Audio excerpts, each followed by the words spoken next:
नमस्ते साथीहरू सबैजनालाई स्वागत छ। आज मैले विश्वका विभिन्न धर्महरूको बारेमा चर्चा गर्ने सन्दर्भमा इस्लाम धर्मलाई रोजेको छु। भारतको बेङ्गलोरमा भर्खरै मात्र कुनै एउटा व्यक्तिले आफ्नो फेसबुक स्ट्याटसमा पैगम्बर मोहम्मदको बारेमा केही कुराहरू पोस्ट गरिदिएको आधारमा ठुलो हिंसा भड्किएको र त्यो हिंसाभन्दा पछाडिको परिस्थितिलाई हेर्ने हो भने इस्लाम धर्ममा यस्ता के पक्षहरू छन् जसले चाहिँ यसलाई अझ बढी उग्र बनाउँछ, अझ बढी असहिष्णु बनाउँछ भन्ने बारेमा चर्चा गर्न जरुरी ठाने मैले। र त्यसै सन्दर्भमा इस्लाम धर्मका मूलभूत विषयवस्तुहरू प्रतिस्पर्धात्मक परीक्षाको लागि जो तयारी गर्दै हुनुहुन्छ तपाईहरूका लागि पनि अत्यन्त आवश्यक, अत्यन्त सान्दर्भिक विषयवस्तुहरू र आम सर्वसाधारण जसले विश्वका विभिन्न धर्महरूको बारेमा जानकारी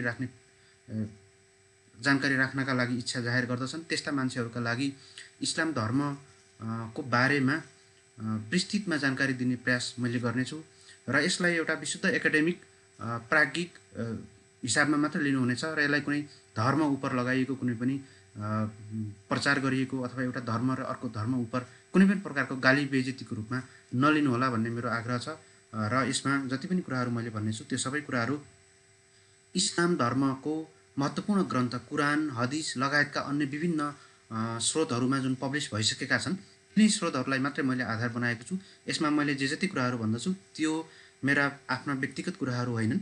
मैले जे जति कुराहरू पब्लिक डोमेनमा उपलब्ध भएका छन् तिनै कुराहरूलाई मात्रै यहाँहरू समक्ष राख्ने प्रयास गरेको छु।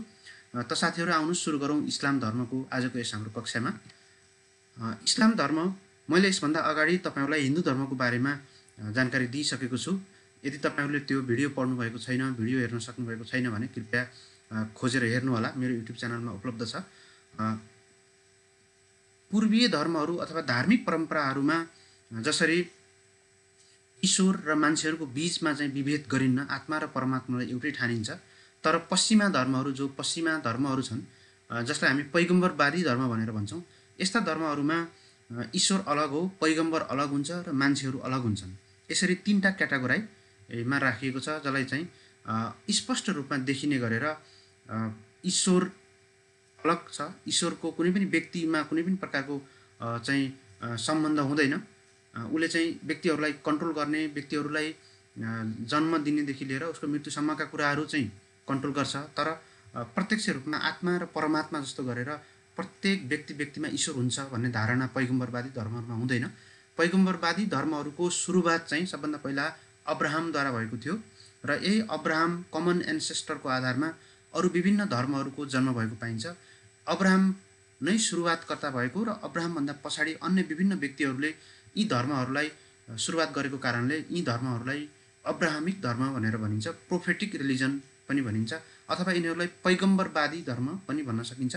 किन भन्दा यी धर्महरूमा कुनै एउटा स्पेसल व्यक्ति हुन्छ, त्यो व्यक्तिलाई ईश्वरले ज्ञान दिनुहुन्छ र ईश्वरले ज्ञान दिइसकेपछि त्यो व्यक्तिले अरू व्यक्तिहरूलाई आफ्नो धर्म प्रचार प्रसार गर्दछ र ईश्वरले दिएका सन्देशहरूलाई अरू व्यक्तिहरूमा प्रकाश गर्दछ। त्यसैलाई पैगम्बरवादी प्रोफेटिक धर्म अथवा अब्राहमिक धर्म भनेर भन्छौँ। यी धर्महरू खास गरिकन तीनवटा धर्महरू छन्।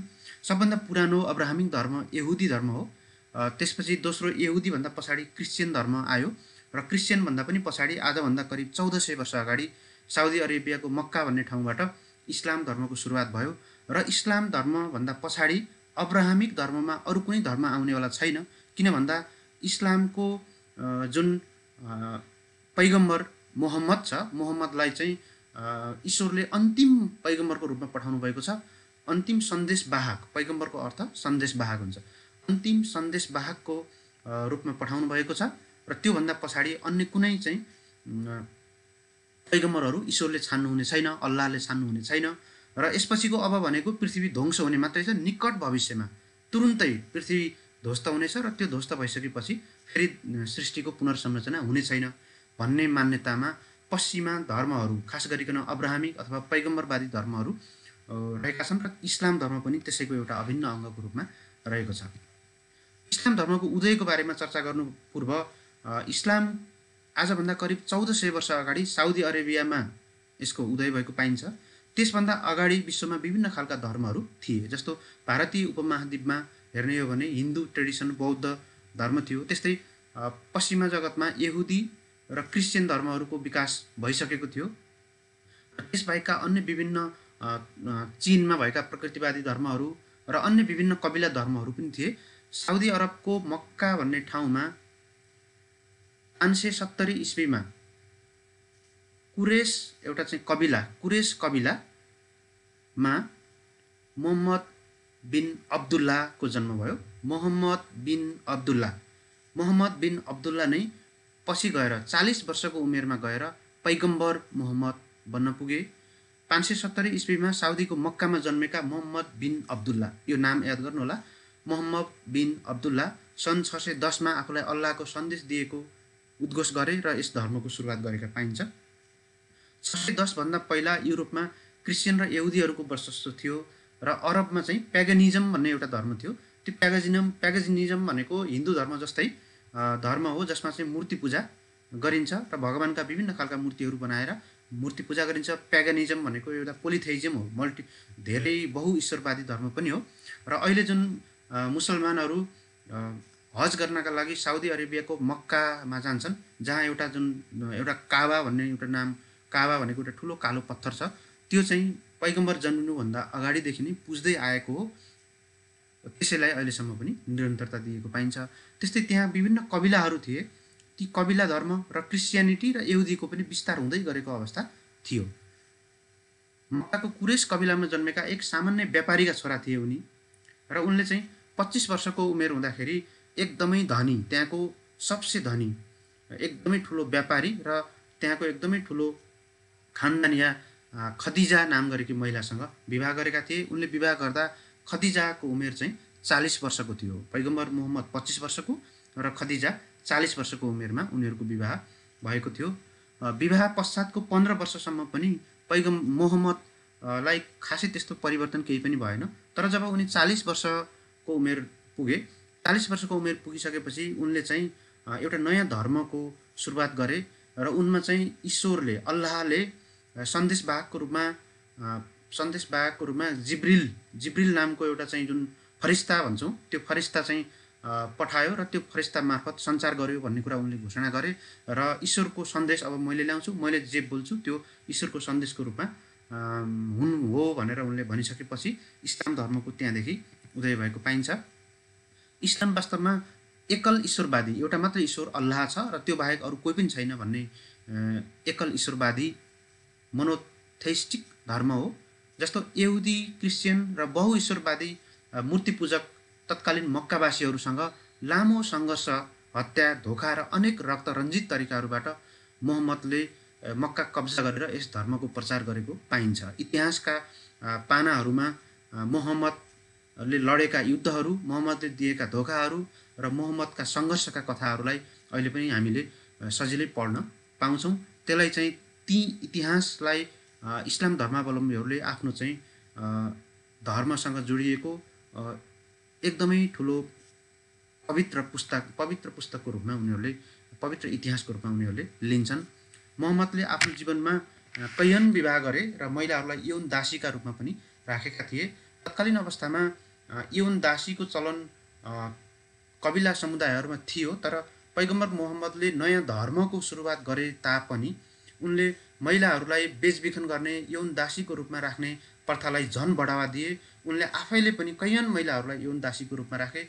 युद्ध लड्ने क्रममा जति पनि महिलाहरू कब्जामा लिइन्छ, ती कब्जामा लिएका महिलाहरूलाई आफू र आफ्ना सैनिकहरूलाई बाँड्ने, सैनिकहरूलाई बाँडिसकेपछि फेरि बेचबिखन गर्न मिल्ने इत्यादि खालका यौन दासीका कथाहरू त्यहाँनिर धेरै हामीले इतिहासको पानामा पाउँछौँ। र मोहम्मदले धेरै विवाह गरे, जीवनमा कैयन विवाह गरे। 14-15वटा विवाह आधिकारिक विवाह नै छन् र त्यसभन्दा बढी अनधिकृत र अनाधिकृत विवाहको मान्यता नपाएका तर विवाह नै भएका त 30 भन्दा बढी त्यस्ता महिलाहरूसँग उनको अवैध सम्बन्ध रहेको थियो। त्यसैले विवाहको नजरमा पैगम्बर मोहम्मदलाई हामीले हेऱ्यौँ भने उनी वास्तवमा एउटा चाहिँ असल पति हुन कहिले पनि सकेनन्। आफ्नो जीवनकालमा मोहम्मदले कुरानलाई सङ्ग्रहित र प्रकाशित पनि गर्न सकेनन्। किन सकेनन् त भन्दा उनी आफैमा एकदमै अनपढ व्यक्ति थिए, उनलाई कुनै अक्षरहरूको जानकारी थिएन र तत्कालीन अवस्थामा साउदी अरब जस्तो एकदमै कम विकसित भएको, एकदमै कबिलाहरूको एकदम परम्परागत समाजमा त्यहाँनिर अक्षरको आविष्कार, अक्षर लाई चाहिँ कापीमा लेख्ने कुराहरूको आविष्कार भएको थिएन, मसीको आविष्कार भएको पनि थिएन।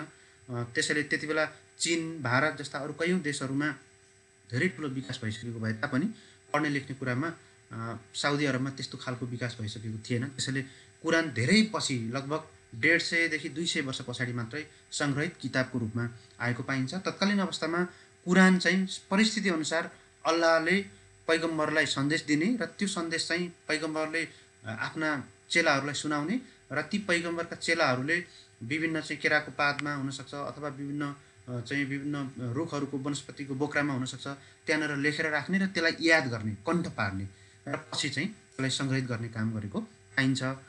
र कुरान भनेको वास्तवमा भगवानको किताब हो भनेर पनि मानिन्छ।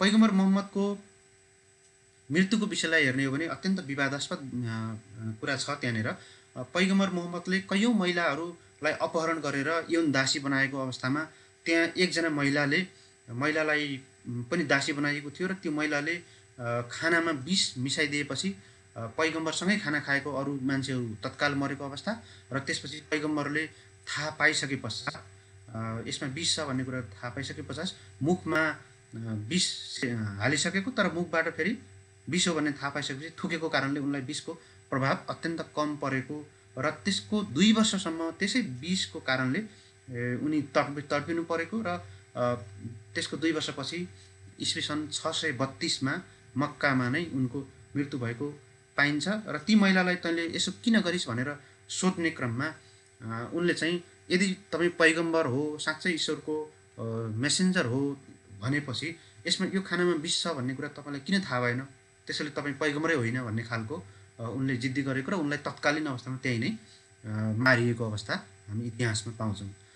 नेपालको सन्दर्भमा हामीले हेऱ्यौँ भने करिब 4.4% इस्लाम धर्मावलम्बीहरू रहेका छन् र यो अत्यधिक बढ्दो क्रममा रहेको छ। भारतमा पनि सबभन्दा बढी इस्लाम धर्म बढ्दो छ र संसारभरि सबैभन्दा बढ्दो, अरू धर्महरू घट्दो क्रममा छ तर इस्लाम धर्म मात्रै बढ्दो क्रममा छ। विश्वको दोस्रो ठुलो धर्म हो। अहिले करिब 2 अरब मुसलमानहरू संसारभरि रहेका छन् र विश्वको सबभन्दा धेरै मुसलमान भएको देश इन्डोनेसिया हो र अहिलेको सन्दर्भमा सबभन्दा बढी धर्म परिवर्तन गराएर मुसलमान बनाउने धर्म पनि, अरूलाई आफूमा परिवर्तन गराउने धर्म पनि मुसलमान हो।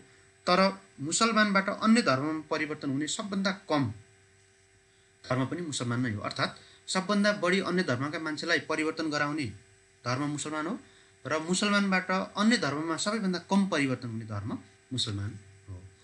अब इस्लाम धर्मको मुख्य ग्रन्थहरू के छन् त भन्ने सन्दर्भमा 3 खालका ग्रन्थहरू हामीले पाउँछौँ। इस्लाम धर्मका ग्रन्थहरूमा मुख्यतया 3टा ग्रन्थहरू छन्। पहिलो ग्रन्थ हो कुरान, त्यसपछि हदिस आउँछ र त्यसपछि सुन्ना भनेको प्रोफेट मोहम्मद, पैगम्बर मोहम्मदको जीवनशैली, उनको जीवनशैली, उनले के गरे, उनको जीवनशैलीको कपी गर्ने कामलाई सुन्ना भनिन्छ। र यो संसारमा सबैभन्दा उत्तम, सबैभन्दा चरित्रवान मान्छे इस्लामका अनुसार पैगम्बर मोहम्मदलाई मानिन्छ। सबभन्दा पहिलो मुसलमान पनि पैगम्बर मोहम्मद नै हो र पैगम्बर मोहम्मद नै सबभन्दा चरित्रवान, सबभन्दा राम्रो मान्छे, सबैभन्दा असल मान्छे भएको कारणले उनले जीवनमा जे कामहरू गरे यी सबै कामहरू प्रत्येक मुसलमानले अनुकरण गर्नुपर्छ, नक्कल गर्नुपर्छ भन्ने मान्यता रहेको छ। त्यसैले त्यसलाई सुन्ना भनिन्छ, जो भनेको मोहम्मदको जीवनशैलीलाई अरूले कपी गर्नुपर्छ भन्ने कुरा हो। तर मोहम्मदले आफ्नो जीवनमा कैयौँ विवाह गरेको, 14वटा आधिकारिक विवाह गरेको र कैयौँ महिलाहरूसँग, दासीहरूलाई चाहिँ राखेको, 30भन्दा बढी विवाहहरू गरेको सन्दर्भमा चाहिँ कुरानमा चाहिँ प्रत्येक मुसलमानलाई 4भन्दा अरू सबै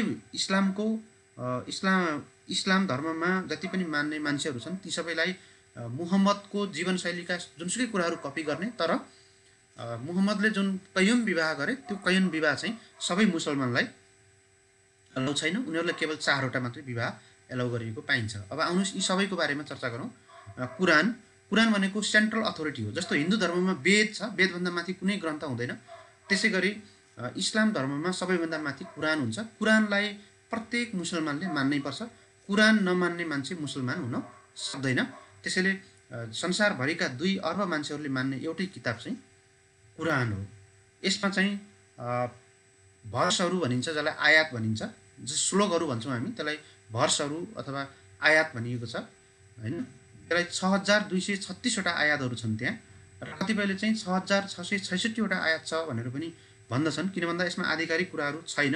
त्यहाँनिर आयातहरूलाई कसरी व्याख्या गर्ने भन्ने कुरा एउटा छ, र एउटा कतिपय आयातहरू चाहिँ मिसिङ पनि छ। कुरान बन्ने क्रममा नै पैगम्बर मोहम्मदको श्रीमतीले एउटा केराको पातमा कुरानका आयातहरू लेखेको, तर त्यो केराको पात चाहिँ बाख्रा आएर खाइदिएपछि त्यो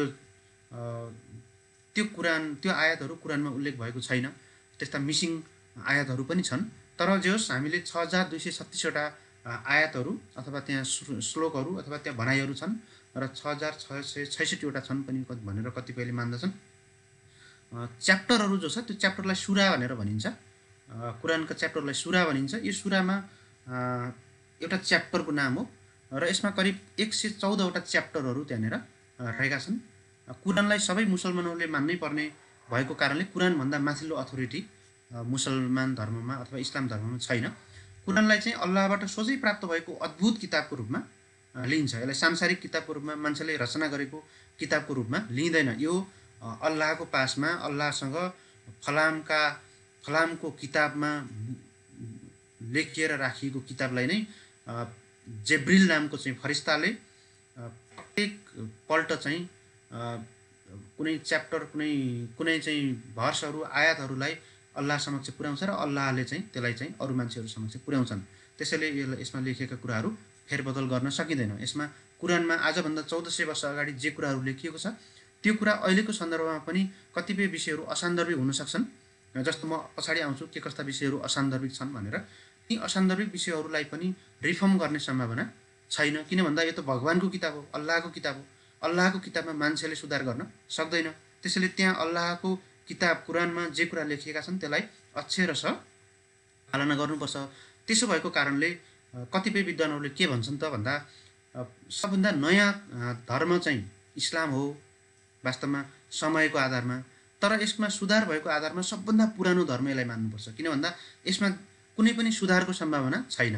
तर अरू धेरै धर्महरूमा सुधार हुनसक्छ। जस्तो हिन्दू धर्ममा सुधार हुनसक्छ। किन भन्दा हिन्दू धर्म इटर्नल धेरै पहिलादेखि चाहिँ उत्पत्ति भएको, र त्यसमा विभिन्न विद्वानहरूले आफ्ना आफ्ना खालका इन्टरप्रिटेसन गर्दै आएर अगाडि बढ्दै गएर नयाँ नयाँ खालका कुराहरू ल्याउने गरेको, र सुधार गर्न सक्ने सम्भावना पर्याप्त छ, र सुधार हुँदै पनि आएको छ। तर इस्लाम धर्ममा सुधारको सम्भावना छैन। किन भन्दा अल्लाहले जुन आफूसँग भएको किताब, अल्लाहको आदेश जुन छ त्यो कुरा पैगम्बरलाई दिनुभयो।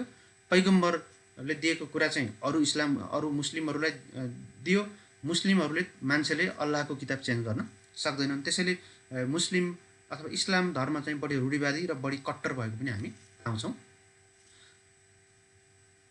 इस्लाम धर्ममा कुरान पछिको दोस्रो स्थान चाहिँ हदिसले आउँछ, हदिसले लिन्छ। हदिस भनेको पैगम्बर मोहम्मद र उनी पछिका खलिफा भनेको त्यसको सेन्ट्रल अथोरिटी, पैगम्बर मोहम्मदको उत्तराधिकारीलाई खलिफा भनेर भनिन्छ, जो चाहिँ इस्लाम धर्मको सर्वोच्च निकाय हो। त्यसलाई खलिफा भनेर भनिन्छ। पैगम्बर मोहम्मद र उनी पछिका खलिफाहरूले भनेका विभिन्न कुराहरूलाई, उनीहरूले गरेका कामहरूलाई, उनीहरूले दिएका धारणाहरूलाई किताबको रूपमा सङ्ग्रह गरिएको छ, जसलाई हदिस भनेर भनिन्छ। हदिस भनेको बुकको रूपमा रहन्छ। यो बुक्स अफ हदिस भनेर भनिन्छ। यस्तो हदिसको सङ्ख्या एकिन छैन। धेरैवटा सङ्ख्यामा यस्ता हदिसहरू रहेका छन्, र कतिपय 2200को सङ्ख्यामा हदिस छन् भन्दछन्। तर आधिकारिक हदिसहरू 1400 छ भनेर पनि मानिएको छ। तर सबैले मान्ने हदिसहरू 6वटा मात्रै छन्। सबै हदिस सबैले मान्नुपर्छ मुसलमानहरूले भन्ने छैन। कुरान सबैले मान्नुपर्छ, तर कुरानभन्दा दोस्रो दर्जाको भएको कारणले हदिस सबैले मान्नैपर्छ भन्ने छैन। तर सबैले मानिआएको, हालसम्म विश्वका 2 अरब मुसलमान मध्ये अधिकांशले मान्दै आएको 6वटा हदिसहरू छन्, जसलाई जस्तो सही बुखारी, सही मुस्लिम, सुन्ना अल नसा, सुना दाउद, सुना तिर्मिदी र सुना मजा। यो 6वटा हदिसहरू छन् जो चाहिँ सबैले आधिकारिक हदिसको रूपमा मान्छन् र यसै अनुसार आफ्नो जीवनशैलीलाई अपनाउने प्रयास गर्दछन्। अब इस्लाम धर्मका विशेषताहरूतर्फ जाउँ। इस्लाम धर्ममा इस्लामको अर्थ के हो त? इस्लामको अर्थ भनेको कतिपयले पीस भनेर भन्छन्, तर पीस होइन। इस्लामको अर्थ भनेको समर्पण हो। को समक्ष समर्पण त? अल्लाह समक्ष समर्पण। अल्लाह बाहेक अरू कसैसँग पनि समर्पण गर्न मिल्दैन, कसैलाई पनि सम्मान दिनु पनि मिल्दैन। आफ्नो भारतमा त्यसैले वन्दे मातरम भन्ने जुन त्यहाँको चाहिँ गाना छ गीत, त्यो गीत पनि गाउन मुस्लिमहरू मान्दैनन्। किन मान्दैनन् त भन्दा वन्दे मातरम भनेको जन्मभूमिसँग समर्पण गरेको हो होइन। हामी पनि जन्मभूमिलाई चाहिँ मान्छौँ, जन्मभूमिसँग जमिनलाई छुन्छौँ, जमिनलाई चाहिँ हामीले सम्मान गर्छौँ, जमिनमा समर्पण गर्छौँ। तर मुस्लिमले त्यहाँ जमिनलाई अथवा अल्लाह सिवाय अरू कसै उपर पनि समर्पण गर्न मिल्दैन। किन भन्दा इस्लामको अर्थ नै के हो? अल्लाह समक्ष समर्पण गर्ने हो। अल्लाह बाहेक कसैसँग पनि समर्पण गर्न मिल्दैन, बरु मर्नुपर्छ तर अरूसँग चाहिँ समर्पण गर्न मिल्दैन। अनि इस्लाम धर्मावलम्बीहरूलाई मुसलमान भनिएको हो। यहाँनिर ख्याल गर्नु होला, मुस्लिम र इस्लाम फरक कुरा हो। इस्लाम भनेको धर्म हो, मुस्लिम अथवा मुसलमान भनेको मान्छेहरू हो, त्यो अवलम्बन गर्ने मान्छेहरूलाई मुसलमान भनिएको हो। मुसलमानले एउटा मात्रै अल्लाह मान्छ र मुसलमान बाहेकका अन्य धर्महरूलाई यसले मान्दैन। मुसलमानमा एकल अल्लाहको कन्सेप्ट मात्रै छ र अल्लाह बाहेक अरू कसैले केही मान्छ भने त्यो चाहिँ मुसलमानको सबभन्दा ठुलो शत्रु हुन्छ। त्यसैले मुसलमानमा अन्य धर्महरूको कुनै स्थान छैन। गैर मुसलमानहरूलाई इन्फिडल अथवा काफिर अथवा चाहिँ नन बिलिभर भनेर भनिन्छ। नन बिलिभर, विश्वास गर्न नसक्ने। काफिर भन्ने शब्द बढी प्रयोग गरिन्छ जो गैर मुसलमानहरू छन् अथवा मुसलमानभन्दा बाहेकका, जो चाहिँ कम्युनिस्टहरू हुन सक्छन्, जसले चाहिँ धर्म मान्दैनन्, भगवान मान्दैनन्, अथवा चाहिँ एथिस्टहरू हुन सक्छन्, नास्तिकवादमा विश्वास गर्ने मान्छेहरू हुन सक्छन्, अथवा क्रिस्चियनिटी हुनसक्छ, यहुदी हुनसक्छ, बुद्ध हुनसक्छ, त्यस्तै हिन्दू धर्मका मान्छेहरू हुन सक्छन्। जो पनि 2 अरबभन्दा बढी बाहेकका अरू करिब 6 अरब मान्छेहरू चाहिँ सबै मुसलमानको नजरमा के हुन् त?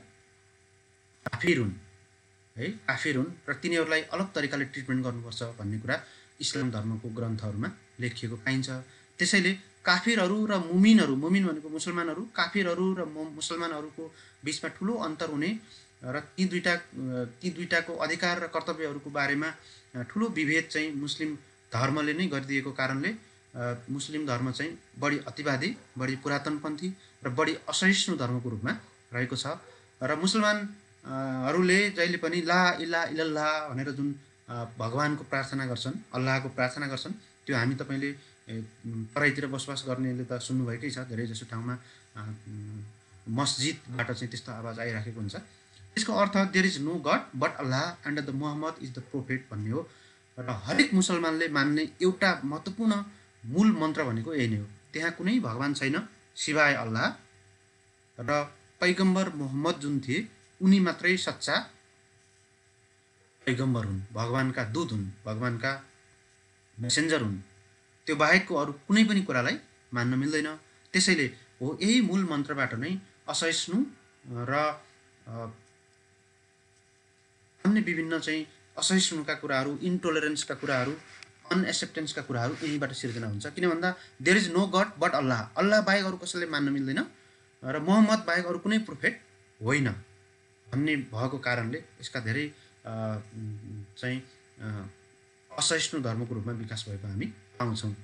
अब एउटा सच्चा मुसलमान हुनका लागि के काम गर्नुपर्छ त भन्दा कुनै पनि एउटा सच्चा मुसलमान हुनका लागि उसले जम्मा 5वटा काम गर्नुपर्छ।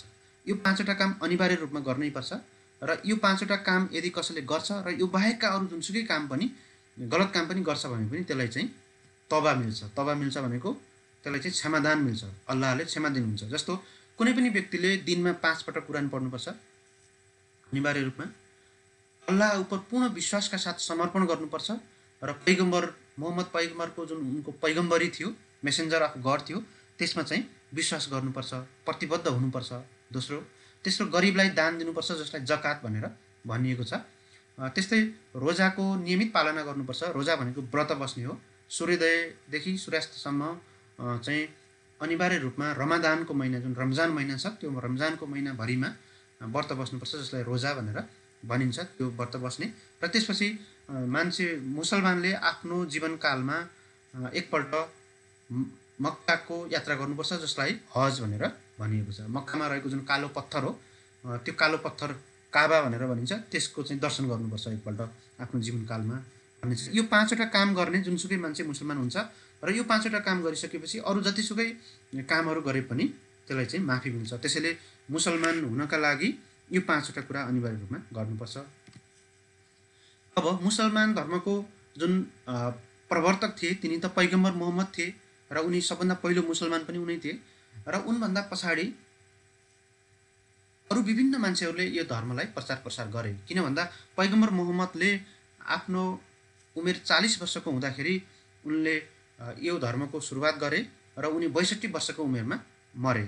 अब 40 देखि 62 वर्षको उमेरमा मरेपछि करिब 22 वर्ष मात्रै उनले इस्लाम धर्मको प्रचार प्रसार गरे र यो 22 वर्षमा इस्लाम धर्मले कुनै खास ठुलो रूप लिन सकेको थिएन। तर यसभन्दा पछाडिका जुन उनका उत्तराधिकारीहरू भए, जसले चाहिँ धार्मिक र राजनीतिक, पोलिटिकल र रिलिजियस दुईटै पक्षलाई कमान्ड सम्हाले, त्यसलाई चाहिँ खलिफा, क्यालिफ भनेर भनिन्छ। क्यालिफ इङ्ग्लिसमा भनिन्छ, खलिफा नेपाली हिन्दीमा खलिफा भनेर भनिन्छ, खिलाफत पनि भन्ने गरिएको छ हैन।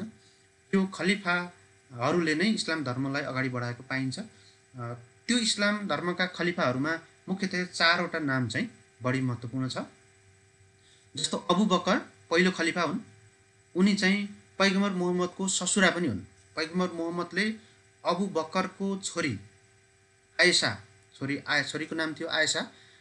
आयसा 6 वर्षको हुँदाखेरि पैगम्बर मोहम्मदको उमेर थियो 54 वर्ष र पैगम्बर मोहम्मदले आफू 54 वर्षको उमेर हुँदाखेरि 6 वर्षको बालिकासँग विवाह गरे। त्यसैले अब यसलाई कतिको चाहिँ चारित्रिक भन्ने तपाईलाई नै म छोड्छु हैन। आजकलको मोरालिटीको स्ट्यान्डर्डमा हामी यसलाई कसरी हेर्न सक्छौँ त्यो कुरा अलग कुरा हो। तर जस धर्मको कुरा हो, धर्ममा अरू कुराहरू भन्दा पनि विश्वासको कुरा ठुलो हुन्छ। त्यसैले अबु बकर को थिए त भन्दा मोहम्मदका ससुरा थिए। अबु बकरको छोरी आयसालाई मोहम्मदले दोस्रो विवाह उनको दोस्रो श्रीमती उनी थिइन्। उनी 6 वर्षको उमेरमा उनको विवाह भएको थियो। त्यसपछि अर्को चाहिँ अबु बकर पनि धेरै बाँचेनन्। उनी पछि उमर नामका चाहिँ व्यक्ति खलिफा भए र उमरभन्दा पछाडि उस्मान अथवा उथमान पनि भनिन्छ, उथमान अथवा उस्मान चाहिँ खलिफा भए। यो तीनवटा खलिफाहरू जो छ, यो तीनवटा खलिफाहरूलाई जसले मान्छ त्यो भनेको सुन्नी धर्मतर्फ गए, सुन्नी मुसलमानको सुन्नी सम्प्रदायतर्फ गए। सुन्नी र सियाको फरक पनि यहीँनिरबाट आउँछ। र अली जो छ,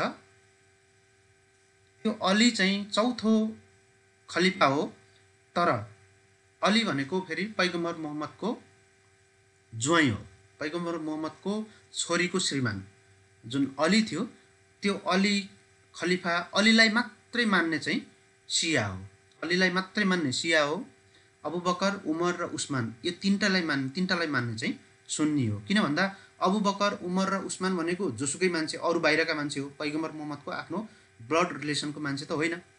तर अली भनेको त उसको छोरी ज्वाइँ पनि हो र उसको चाहिँ आफ्नो भतिजो पनि पर्छ फेरि हैन। त्यहाँनिर किन भन्दा इस्लाम धर्ममा आफ्नै आमा बुबाबाट जन्मेको दिदीबहिनी बाहेक अरूसँग विवाह गर्न सक्ने भन्ने प्रावधान पनि त्यहाँनिर छ। त्यसैले त्यहाँनिर धेरै पैगम्बर मोहम्मद स्वयंले आफ्नो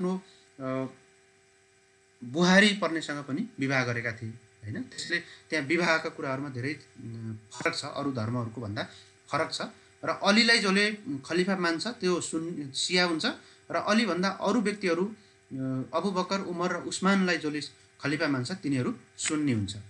र सियाहरू बढी चाहिँ रूढिवादी हुन्छ, परम्परागत हुन्छ र सुन्नीहरू अलि बढी, त्यसको तुलनामा अलि बढी लिबरल उदारवादी हुन्छ।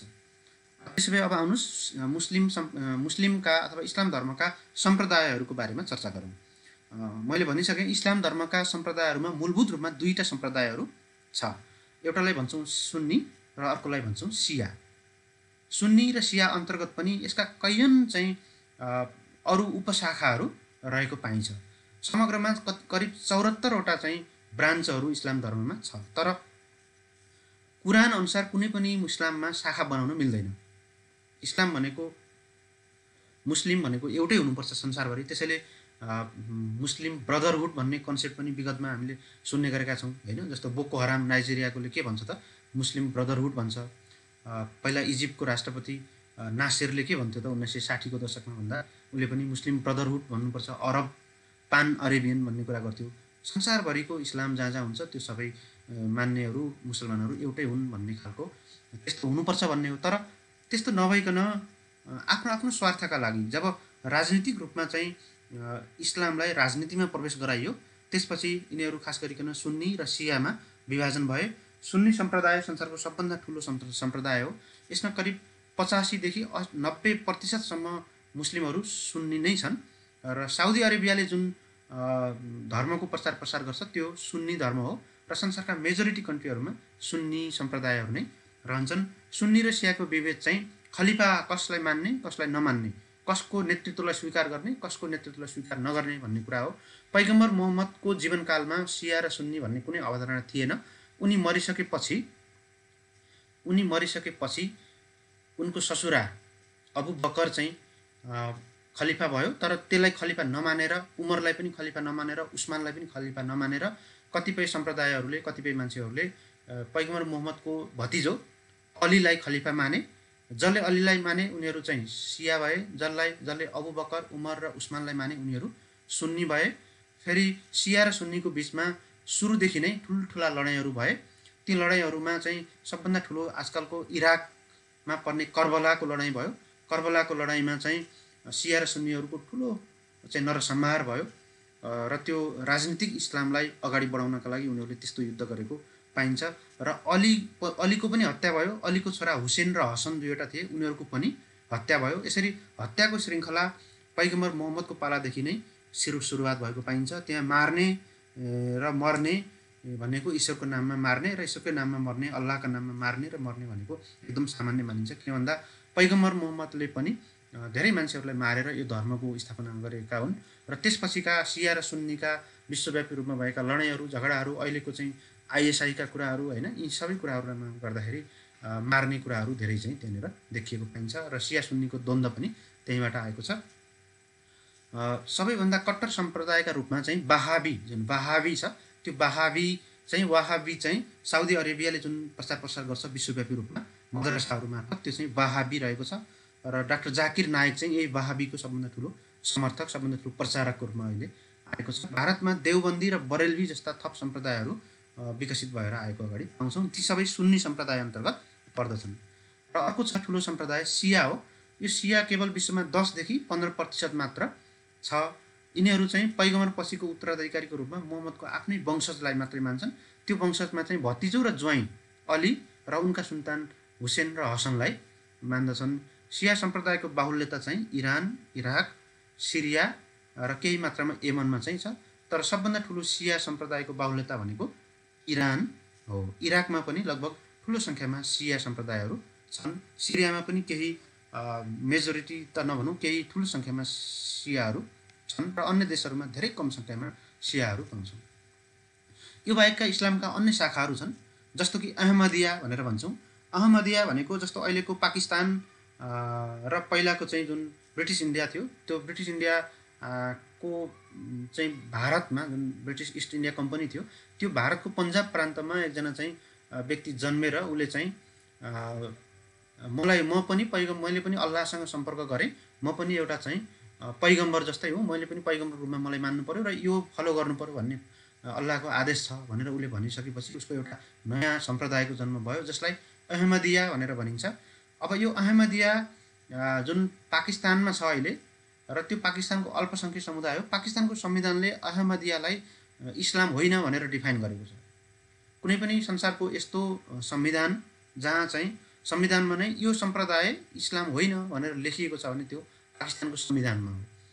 किनभने पाकिस्तान इस्लामिक गणराज्य हो। इस्लामिक गणराज्य भइसकेपछि अहमदिया पनि आफूलाई इस्लाम मान्छ, मुसलमान मान्छन्, तर पाकिस्तानको संविधानले मान्दैन। त्यसैले पाकिस्तानमा अहमदियाहरूको चाहिँ ठुलो सङ्ख्यामा चाहिँ उनीहरू चाहिँ दबावमा परिएका छन्। उनीहरूलाई धेरै सङ्ख्यामा चाहिँ प्रोसिक्युसन गरिएको अवस्था छ। त्यस्तै अर्को सम्प्रदाय सुफी छ। सुफी भनेको अलग सम्प्रदाय होइन, तर सुफी भनेको एउटा रहस्यमय, जादुमय अथवा मायावीमा विश्वास गर्ने खालको इस्लामको एउटा शाखा हो। यो धेरै पहिलादेखि नै यसको सुरुवात भएको पाइन्छ र खास गरी भारतमा धेरै हिन्दूहरूलाई इस्लाममा कन्भर्ट गर्न नसकिएको अवस्थामा जब 14औं देखि 15औं शताब्दीमा जब मुगल एम्पायर थियो, त्योभन्दा पनि अगाडि विभिन्न खालका दिल्ली सल्तनतमा जुन मुस्लिमहरूको चाहिँ साम्राज्य थियो, त्यति बेला चाहिँ तरबारको आधारमा करोडौँ हिन्दूहरूलाई चाहिँ सम्पूर्ण हिन्दूहरूलाई मुसलमानमा परिवर्तन गर्न नसकिएको अवस्थामा अब यिनीहरूलाई हिन्दू र मुसलमानको एउटा बिचमा चाहिँ कनेक्सन ल्याइदिनु पर्यो र यिनलाई चाहिँ फकाइफुलाई गरेर यिनीहरूलाई चाहिँ सङ्गीतको माध्यमद्वारा यिनीहरूलाई चाहिँ जादुमय मायावीबाट चाहिँ यिनीहरूलाई क्रमशः इस्लाममा ल्याउनुपर्छ भन्ने खालको एउटा नयाँ अभिमतको सृजना गरियो र त्यो अभिमतलाई सुफी भनेर भनिन्छ। जस्तो सुफीका धेरै गीतहरू तपाईँले बलिउडमा सबभन्दा ठुलो प्रभाव सुफी जस्ता सुफीका गीतहरूको रहेको हुन्छ। त्यसैले सुफी भनेको एउटा रहस्यमय, एउटा जादुमय, एउटा चाहिँ मिस्टिक भनौँ, मिस्टिक शाखा, मिस्टिक ब्रान्च अफ इस्लाम हो। र अब इस्लाम धर्मका प्रमुख पर्वहरू के छन् त भन्दा खासै धेरै पर्वहरू मनाउने यो धर्म होइन। यसमा जस्तो हिन्दू जस्ता चाहिँ धेरै खालका पर्वहरू यसमा पर्दैनन्। यसमा खास गरिकन एउटा ईद पर्छ। ईद भनेको रमजान महिनामा पर्छ। त्यस्तै बकर ईद पर्छ। त्यसको 2 महिनापछि चाहिँ अबु बकरको सम्झनामा बकर ईद मनाइन्छ र बकर ईदमा खास गरिकन धेरै ठुलो मात्रामा जनावरहरूको बलि दिइन्छ। संसारभरिकै करोडौँ करोड चाहिँ जनावरहरूको बलि दिइन्छ। त्यसैले यसमा ह्युमन एनिमल राइट्सहरू कर्मीहरू जस्तो पेता जस्ता अर्गनाइजेसनहरू छन्। यी अर्गनाइजेसनहरूले यसमा हेर्नुपर्ने कुराहरू धेरै छन्, तर यसमा चाहिँ कसैले पनि बोल्न सकेको छैन अहिलेको अवस्थामा। किन भन्दा यसमा धेरै जनावरहरू चाहिँ मारिन्छ र इस्लाम धर्ममा फेरि मार्दाखेरि हलालको तरिकाले मारिन्छ। यो मार्ने चाहिँ काम चाहिँ बकर ईदमा गरिन्छ। अर्को छ रमदान। रमदान भनेको एउटा पुरा महिना हो, त्यो महिनाभरि फेस्टिभल मनाइन्छ। र अर्को छ मोहर्रम। मोहर्रम भनेको हुसेनलाई चाहिँ जब मारियो, त्यो हुसेनलाई मारिसकेपछि, मोहम्मद हुसेनलाई मारिसकेपछि उनको सम्झनामा यो पर्व मनाइन्छ। यो पर्व खास खुसीको पर्व भन्दा पनि यो चाहिँ शोकको पर्वको रूपमा रहेको हुन्छ। र यसमा मुस्लिम कम्युनिटीको नजिक तपाईँहरू बस्नुहुन्छ भने यो पर्वमा मुसलमानहरू आफ्नो शरीरमा चाहिँ चक्कुले चिर्नेदेखि लिएर विभिन्न खालका चाहिँ कष्ट पीडा दिने खालको त्यो चाहिँ जुन मोहम्मदको चाहिँ नाति भनौँ, मोहम्मदको नाति हुसेनको मृत्युको सम्झना चाहिँ त्यसरी गर्ने गर्दछन्। अब इस्लाम धर्ममा एउटा अर्को कन्सेप्ट छ, एकदमै महत्त्वपूर्ण कन्सेप्ट छ, जसलाई जिहाद भनेर भनिन्छ। जिहाद भनेको वास्तवमा धर्मको लागि सम्पूर्ण रूपमा युद्ध गर्ने, धर्मको लागि सम्पूर्ण रूपमा युद्ध गर्नेलाई जिहाद भनेर भनिन्छ। यो कुरानबाट नै यो कुरा सृजित भएको छ। कतिपयले जिहादलाई चाहिँ आफ्नो आन्तरिक खराबीहरूलाई अन्त्य गर्नका लागि लड्ने भनेर पनि भनिएको छ। तर जिहादमा दुईटै अवधारणा छ। आन्तरिक रूपमा आफूलाई सबल बनाउने पनि हो, तर आन्तरिक रूपमा सफल बनाउनका लागि त पहिला यो संसारलाई चाहिँ इस्लामको बाहुल्यता बनाउनुपर्छ, अथवा संसारभरि इस्लाम धर्मको बाहुल्यता हुनुपर्छ। मुसलमानहरूले राज गर्नुपर्छ संसारमा। मुसलमान बाहेकका मान्छेहरू, काफिरहरू जब यो संसारमा रहन्छन् तबसम्म चाहिँ अल्लाह पनि खुसी हुँदैनन् र कुनै पनि मुसलमानको ड्युटी पनि पुरा हुँदैन हो। त्यो भएको कारणले कुरानले नै के भन्छ त भन्दा इस्लाम धर्मलाई प्रसार गर्नका लागि तपाईँहरू जस्तो सुकै युद्धका लागि पनि तयार हुनुहोस् भन्ने अवधारणा नै जिहादको अवधारणा हो। यसमा धर्मका लागि मार्न र मर्न पनि पछि नपर्ने कार्यलाई नै जिहादको रूपमा लिइन्छ। जस्तो आइएसआइएस भन्ने केही वर्ष अगाडि, 4-5 वर्ष अगाडि जुन इराक र सिरियामा थियो, Islamic states of Iraq and Levant भनेर भनिन्छ। यस्ता अन्य कयौँ इस्लामिक अतिवादी र आतङ्ककारी सङ्गठनहरू छन् जसले चाहिँ युवालाई उत्प्रेरित गर्छन् र आतङ्ककारी गतिविधिमा लाग्नका लागि। र त्यो के मार्फत उत्प्रेरित गरिन्छ त भन्दा जिहाद मार्फत। जिहाद भनेको मुक्ति हो एक हिसाबले।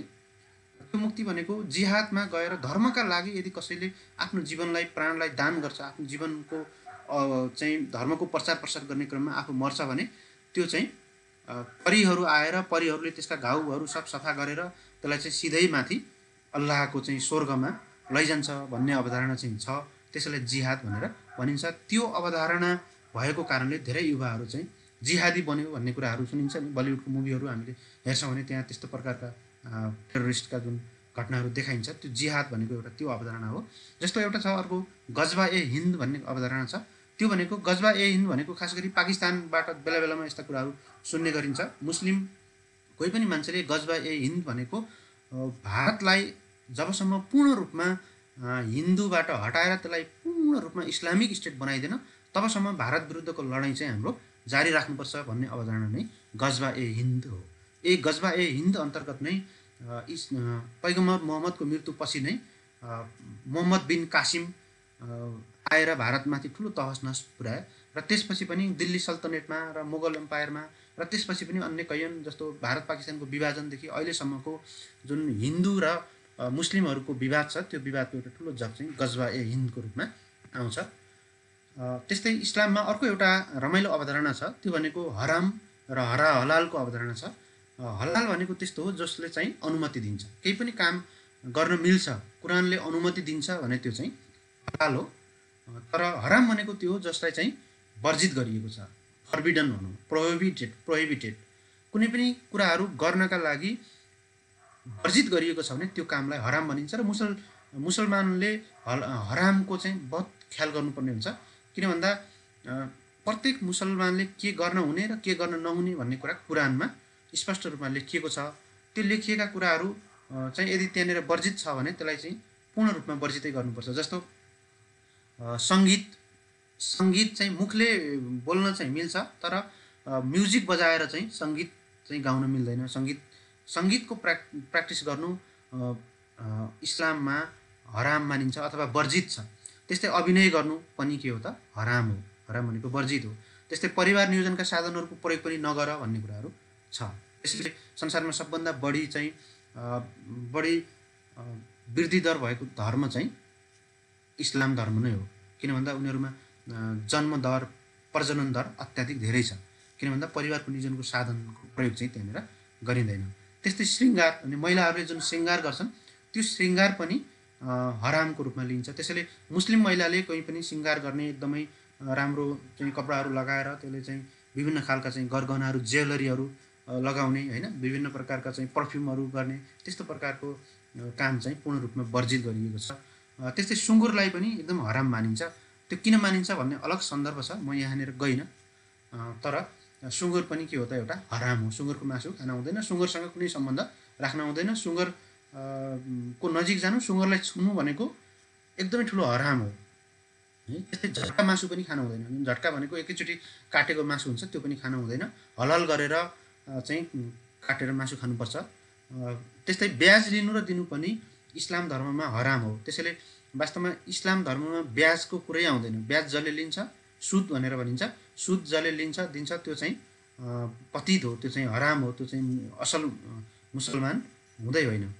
त्यसैले आधुनिक ब्याङ्किङ सिस्टममा यो कुरा कतिको मिल्छ, अब तपाईँहरूलाई मैले जिम्मा छोडेँ। तपाईँहरू अघि मैले जुन मुस्लिम धर्मका अथवा इस्लाम धर्मका केही यस्ता कुराहरू जो चाहिँ आजको युगमा कतिको सान्दर्भिक छन् तपाईँले मूल्याङ्कन गर्नुहोला भनेर मैले भनिरहेको थिएँ, त्यो कुरा चाहिँ तपाईँले यहाँनिर हेर्नुहोला।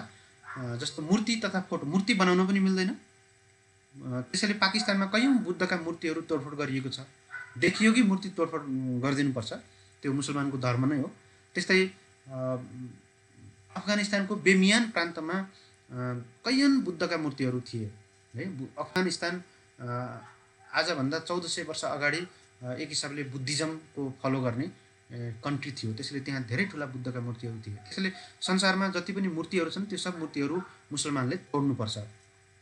र फोटो खिच्न पनि मनाइ छ। त्यसैले तपाईँ जस्तो हिन्दू धर्ममा विभिन्न देवी देवताका फोटोहरू अगाडि राखेर पूजा गर्न पनि सकिन्छ, फोटो तस्बिर बनाउन पनि सकिन्छ, होइन। कोही मान्छेलाई चाहिँ हामी जस्तो जीवित देवी भनेर हामी एउटा देवीलाई नै एउटा चाहिँ बालिकालाई चाहिँ देवीको रूपमा मान्छौँ, एउटा प्रतिनिधिको रूपमा मान्छौँ। तर इस्लाम धर्ममा फोटो खिच्न पनि हराम हो, फोटो खिच्न हुँदैन, कसैको पनि फोटो खिच्न हुँदैन।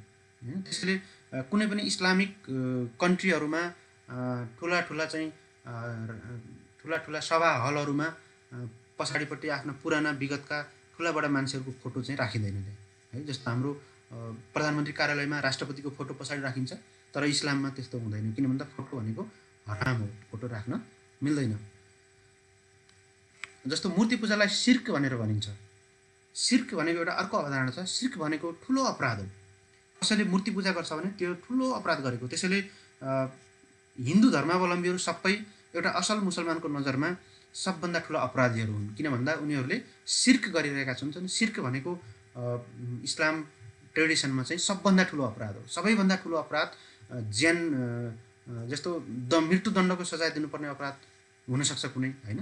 भ्रष्टाचारका कुराहरू, नैतिक पतनदेखि नै फौजदारी कसुरहरू, हामीले जुन ठुला अपराधहरू भनेर भन्छौँ नेपालमा, हो त्यस्तै इस्लामको नजरमा सबभन्दा ठुलो अपराध भनेको मूर्ति पूजा गर्नु हो। तपाईँ पशुपतिमा गएर पशुपतिनाथको मूर्ति पूजा गर्नुहुन्छ भने तपाईँले शिर्क गरेको ठहर्छ र त्यसको चाहिँ परिणाम चाहिँ तपाईँको सरतन से जुदा भन्ने हुन्छ। सरतन से जुदा भनेको टाउकोबाट शरीरलाई अलग गरिदिने भनेको मृत्युदण्ड हुन्छ शिर्कको परिणाम।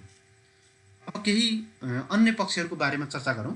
इस्लाम धर्मावलम्बीहरूले पालना गर्न सक्ने अथवा उनीहरूको इस्लाम धर्मावलम्बीहरूको आचरण केबाट सिर्जित हुन्छ, कसरी चाहिँ सेप गर्छ के कुराले भन्ने कुरामा केही अरू थप पक्षहरूको बारेमा चर्चा गरौँ। जस्तो इस्लाम धर्मावलम्बीहरूमा 4वटासम्म विवाह गर्न सकिन्छ, तर पैगम्बर मोहम्मदले धेरै विवाहहरू गरेका थिए। त्यो छुट अल्लाहले चाहिँ पैगम्बरलाई मात्रै दिनुभएको हो। अन्य इस्लाम धर्मावलम्बीहरू मुस्लिमहरूलाई अल्लाहले पैगम्बरलाई जस्तै धेरैवटा विवाह गर्ने छुट दिनुभएको छैन। जम्मा 4वटा विवाह मात्रै गर्ने छुट दिनुभएको छ। महिलालाई सम्बन्ध विच्छेदको कुनै अधिकार छैन। सम्बन्ध विच्छेदमा 3 तलाक र हलालाको अवधारणा छ। 3 तलाक भनेको 3 पल्ट तलाक शब्द उच्चारण गरेपछि कुनै पनि लोग्ने मान्छेले स्वास्नी मान्छेलाई अथवा आफ्नो श्रीमतीलाई श्रीमानले तलाक दिएको मानिन्छ र त्यसपछि पुनः विवाह गर्नु पर्यो भने त्यो श्रीमती जुन तलाक भइसकेको श्रीमती हो उसले चाहिँ अन्य कुनै पुरुषसँग विवाह गर्नुपर्छ। विवाह मात्रै गर्ने होइन कि त्योसँग चाहिँ शारीरिक सम्बन्ध नै राख्नुपर्छ। त्यो तत्पश्चात मात्रै पुनः विवाहको सम्भव हुन्छ। त्यसलाई 3 तलाक र हलालाको अवधारणा भन्छौँ, जुन चाहिँ भारतमा 2019 सम्ममा यो अवधारणा थियो। 2019 मा मोदीले 3 तलाक र हलालाको विरुद्धमा कानुन ल्याइसकेपछि त्यो पूर्ण रूपमा अन्त्य भएको छ।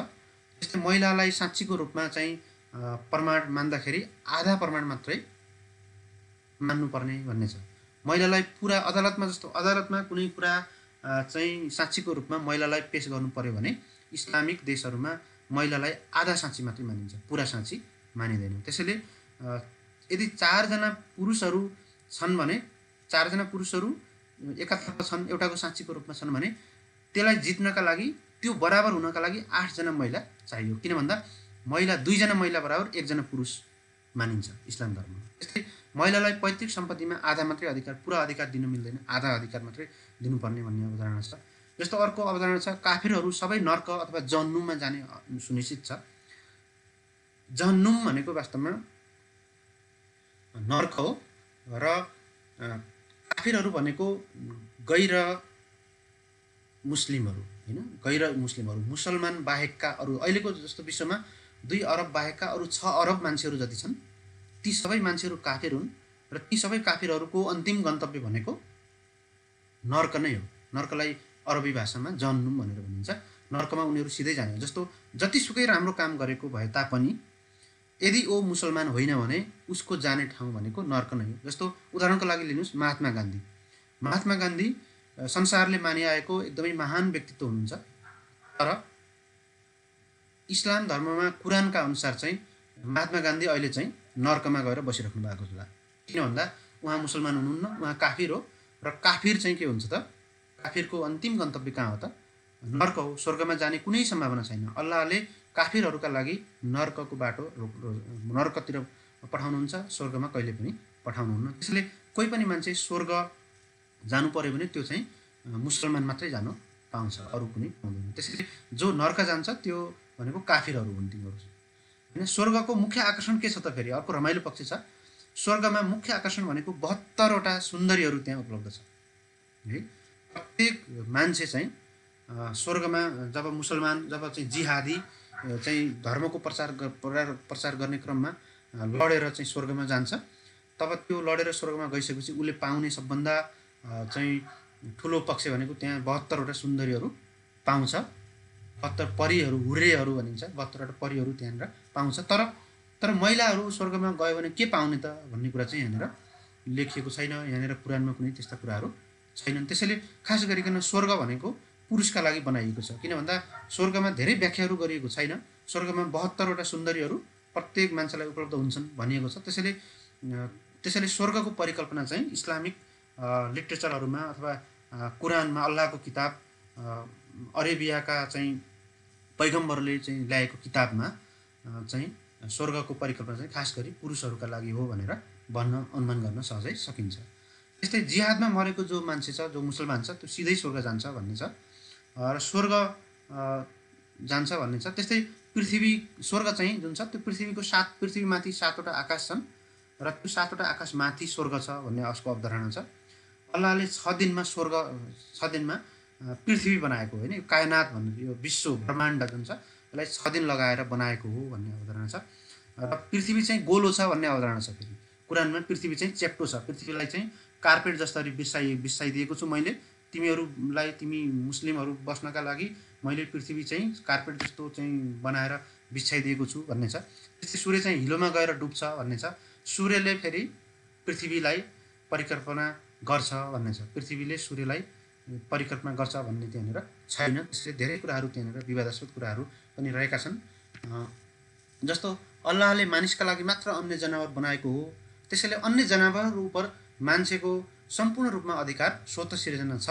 त्यसैले जनावरको अधिकारको कुरा त्यहाँनिर कुनै पनि छैन। त्यसैले जनावरलाई तपाईँले जसरी पनि मार्न पाउनुहुन्छ, जसरी पनि काट्न पाउनुहुन्छ। जनावर भनेको निरीह हो, अल्लाहले तपाईँका लागि जनावर बनाइदिएको हो। जनावरको अधिकारको कुनै कुरा छैन। कुरानमा लेखिए बाहेकका अन्य कुरामा विश्वास गर्न हुँदैन। त्यसैले यसलाई भन्छौँ हामी बाइनरी ट्रुथ होइन, दुईटा मात्रै सत्य छ, एउटा मात्रै सत्य छ भनौँ। कुरान मात्रै सत्य हो, अर्को असत्य हो। त्यो कुरानदेखि बाहेकका अरू सबै कुराहरू जे जति विश्व ब्रह्माण्डमा भएका छन्, यदि ती कुराहरू कुरानमा छैनन् भने ती सब झुट हुन्, ती सब असत्य हुन्, ती सब बेकारका चिजहरू हुन्, तिनमा विश्वास गर्न हुँदैन। मुसलमानको अन्तिम लक्ष्य धरतीका सबै मानिसहरूलाई मुसलमान बनाउने नै हो, जो चाहिँ जिहादको मार्फत चाहिँ बनाउने भन्ने कुरा छ।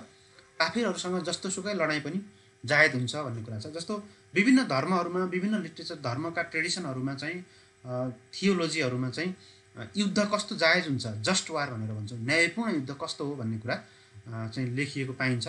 जस्तो हिन्दू धर्ममा तपाईँले हेर्नुभयो भने, जस्तो महाभारतमा तपाईँले हेर्नुभयो भने त्यहाँनिर कस्तो युद्ध जायज हो त भन्ने कुराहरू लेखिएको छ होइन। जस्तो युद्ध त्यस्तो युद्ध जायज हो जो चाहिँ धर्म र अधर्मको बिचमा मात्रै लड्नुपर्छ। त्यस्तो युद्ध जो चाहिँ सूर्य उदयदेखि सूर्यास्तसम्म मात्रै लड्नुपर्छ।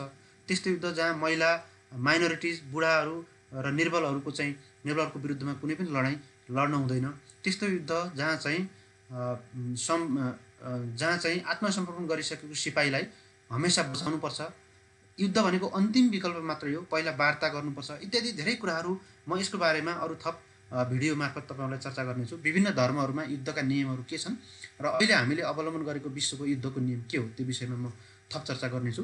तर जे होस्, इस्लाम धर्ममा काफिरहरूसँग जस्तोसुकै लडाइँ गर्नुहोस् त्यो जायज हुन्छ। मुसलमान बिचको चाहिँ युद्ध यदि गर्नु पर्यो भने त्यहाँनिर चाहिँ जायज र नाजायजको कुरा आउँछ।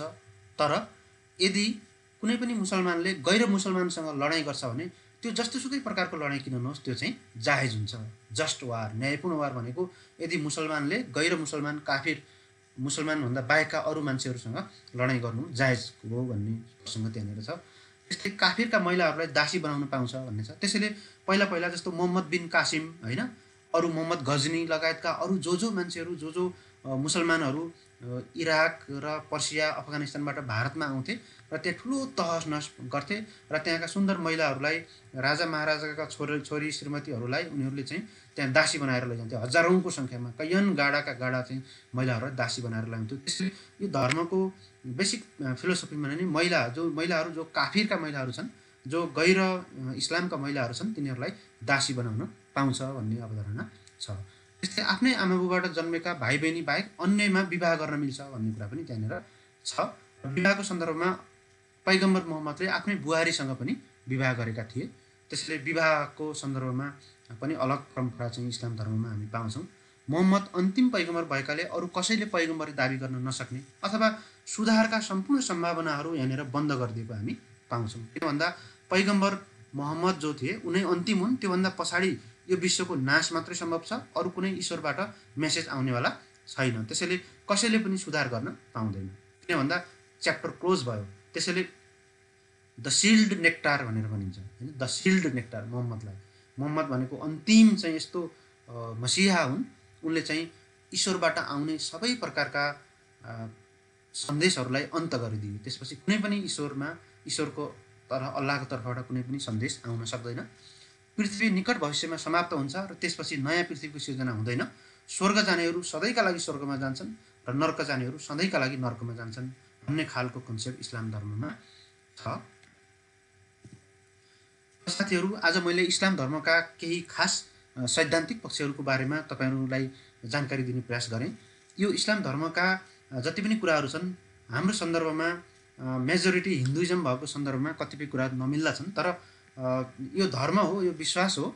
त्यसैले यसलाई चाहिँ तपाईँले एउटा धर्मको रूपमा लिनुहोला, एउटा विश्वासको रूपमा लिनुहोला र यसलाई चाहिँ कुनै अर्को धर्मसँग असहिष्णु हुने खालको त्यस्ता कुराहरूबाट जहिले पनि वञ्चित हुनुपर्छ र अरू धर्मलाई जहिले पनि रेस्पेक्ट गर्नुपर्छ। मेरो कुनै मनसाय कुनै पनि इस्लाम धर्मावलम्बीहरू, मुस्लिम धर्मावलम्बीहरूलाई हट गर्नु रहेको छैन। यो चाहिँ एकाडेमिक पर्पजको लागि जे कुरा कुरान र अन्य ग्रन्थहरूमा लेखिएको छ तिनी कुराहरूलाई मैले चाहिँ यहाँनिर बताइदिएको मात्रै छु। त्यसैले आजको यस इस्लाम धर्मको भिडियो मार्फत तपाईँहरूले धेरै कुरा जानकारी लिनुभयो होला भन्ने अपेक्षा गर्दछु र मेरो धर्मको, विश्वका धर्महरूको बारेमा एउटा श्रृङ्खला नै मैले ल्याउने प्रयास गरिराखेको छु।